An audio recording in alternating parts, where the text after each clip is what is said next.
I'm Judy Shaw for NYSE Floor Talk. Joining me today is Guy Franklin. He is founder of Israeli Mapped in New York. Guy, wonderful to have you here. Thanks for joining me today. Thank you for having me. So now, Guy, you just rang the opening bell with a bunch of founders from Israeli startups that are here in New York. So tell me about the bell ringing. What were you highlighting? We highlighted the success of the Israeli innovation and to show that the Israeli tech has roots not only in Israel, but also here in New York, with over 400 Israeli startups that are operating here in Manhattan. Okay, well, that's a lot of startups. So now tell me, why did you found Israeli Mapped in New York? What prompted you to start the platform?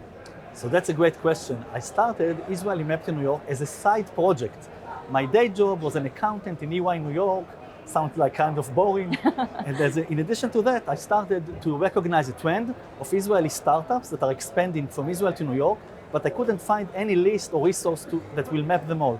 So I decided to build an interactive platform that will show on the map of Manhattan all the information about the Israeli startups in New York. When I started, there were only 56 Israeli startups on the map.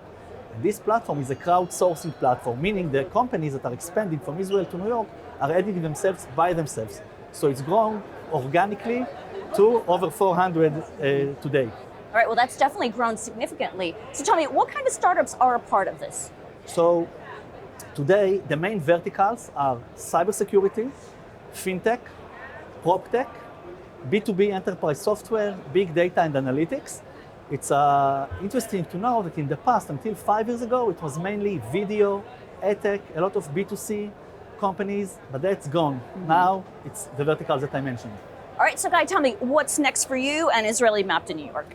So I started Israeli Mapped in New York as a side job, but when I took it to be my full-time business, I also launched an investment arm, investing in Israeli startups in Series A and B, in the ones that are based here in New York. So the next step for Israeli Mapped in New York is to invest and help and support more Israeli companies that are based here in New York, to help them, to connect them to more investors, to corporates, to help them in anything they need in order for them to succeed. All right, well, Guy, great to talk with you. Thanks for joining me on Floor Talk today. Thank you so much. Thank you.